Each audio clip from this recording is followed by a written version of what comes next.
பெருங்காற்று அடங்கி போகும், எக்கடலும் வழி திறக்கும். உங்க நாமம் உயர்த்தும் போது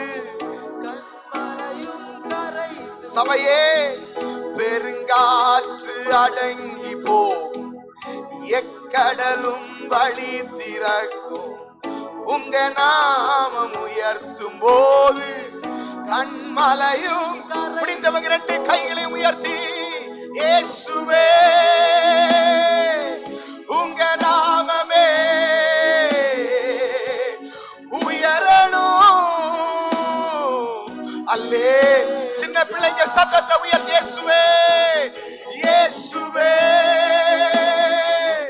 உங்க நாமமே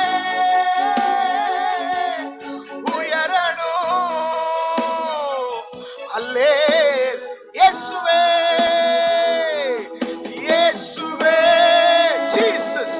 இப்பொழுது உங்க நாமம் இந்த இடத்தில் உயர்த்தப்பட்டு கொண்டிருக்கும் போது பெரும் காற்றுகள் அடங்கி போவதால், எக்கடலும் அடங்கி போவதால், சிங்கத்தின் கெபிகள் அடங்கி போவதால், தீச்சூளையின் அனுபவங்கள் மாறி போவதால், சிறைச்சாலையின் கதவுகள் திறக்கப்படுவதாக, சங்கிலியின் அனுபவங்கள் இயேசுவின் நாமத்தில் உடைந்து போவதாக, இயேசுவின் அதிகாரம் உள்ள நாமத்தினாலே இயேசுவின் நாமத்தை சொல்ல சொல்ல சொல்ல பேய்கள் ஓடும், சாபங்கள் வெளியேறும், தீராத நோய்கள் மாறும். கர்த்தருடைய நாமத்திற்குள்ளே அவ்வளவு வல்லமை இருக்கிறது. தெய்வ பிள்ளையே, நல்ல வாய்களை திறந்து இயேசுவே இயேசுவே எனக்காக இறங்கும், எனக்காக ஒரு அற்புதம் நடக்கும்